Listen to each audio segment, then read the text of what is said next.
This league, we got another deck profile. We're doing Fableds. Alright, Fableds. Start with like 20-something monsters. Alright, first, these are the main dudes of the deck. Fabled Kushano. When he's in the grave, you discard anything you want, and then discard a Fabled, except for himself, to get him back to your hand. So that's really good. Next, we got the hot one, Grimro. When you have a Fabled on the field, you send her to the grave, get whatever Fabled monster you want, so it's the searcher of the deck. Really fuels it. Main tuner, I'd like to think, is 3 of these Cerberals, and whenever it's discarded to the graveyard, special summon. So that's pretty straightforward. 3 Fabled Cruise. When this is discarded to the graveyard, you could special summon a 4 or lower Fabled monster, except for the Cruise that you send. You can special a Cruise, just not the one that you send. Yeah, I did that. Yeah. Fabled Nizuchi, another main important fueler of the deck. You can discard a Fabled monster to special summon him, and then you can, once that happens, you can special summon a level 2 or lower Fabled from your hand. So it's kind of like if you do a Cerberal Nizuchi combo and then have another one in your hand, it's a good combo. Only level 4 tuner, Fabled Ruby Ruda. It's also good because when it's face up on the field, it gets attacked, you can discard a card to negate the attack, so that's good to have. Catsith. When it's discarded to the graveyard, destroys a face up card on the field, and it's a 1-star tuner, so not many of those, only a couple. Pegasus. When it's discarded to the graveyard, special summon it face down.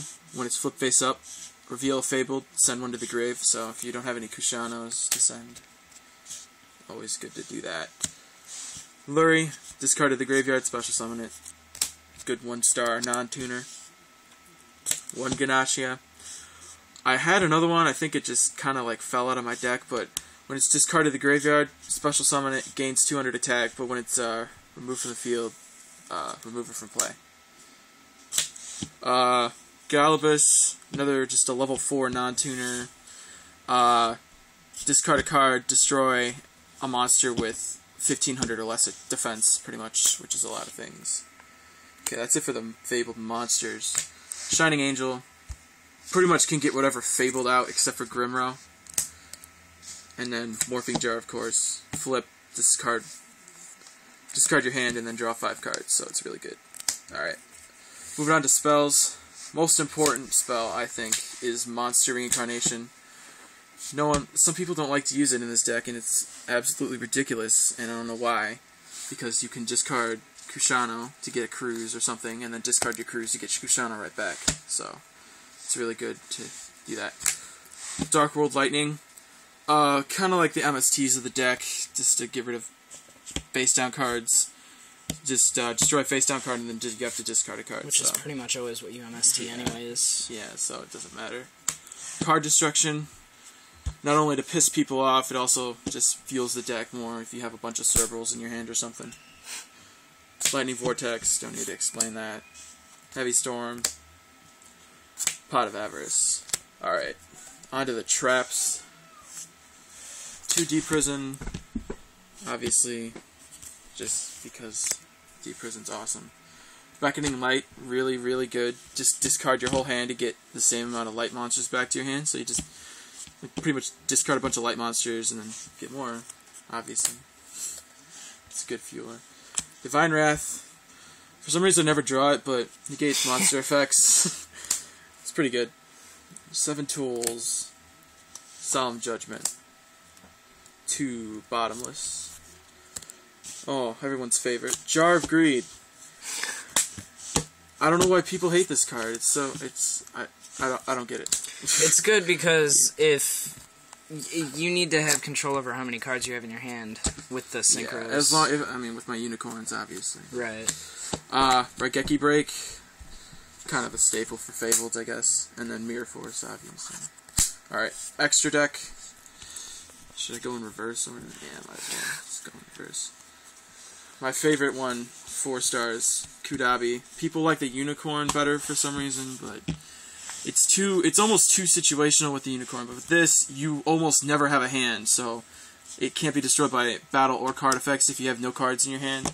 But if you have 3 or more, it's destroyed at the end of your turn. But that's not going to happen. So, and then unicorn. If you and your opponent have the same amount of cards in your hand, negate everything. My favorite, Fabled Ragin, or whatever you want to call it. If you have, when you synchro summon, if you have 1 or less cards in your hand, draw 2. So, another draw power factor in the deck, which is really good. Level 6, Flamvell Iroquoisis. I just kind of use them as a gateway to higher levels. Bryanek, obviously, don't need to explain that. Oh, we don't get to see that one. So, level 7's Black Rose Dragon, don't need to explain. Voltic Bicorn. very pretty. I don't know why. I run it because I like it, and I like getting things into my graveyard, kind of, somewhat. It's kind of another one of those things. Don't really use it. I don't really use it. It's just another one of those things to piss people off who don't want 7 cards off the top of their deck into the graveyard. Okay, level 8's Fabled Valkyris. Really awesome. You discard a Fiend monster from your hand to draw a card, so that's mostly a Kushano, and it's really good. Red Dragon Archfiend. I'll explain that in a second. Fabled Leviathan. When he's destroyed, you get up to 3 Fabled monsters back from your graveyard into your hand, so basically, you would get a Nizuchi, a Cerberus, and a Cruz, which just sets you up to get out. If you run 2, you could just get it out virtually again. Or you could even send it back to your extra deck if you wanted to. And then Red Nova Dragon, which is... I can get it out if I try, but that's why I run this. It's pretty good. It's only sometimes. Yeah, more often than I'd like. Yeah. Alright, well, that was Fabled.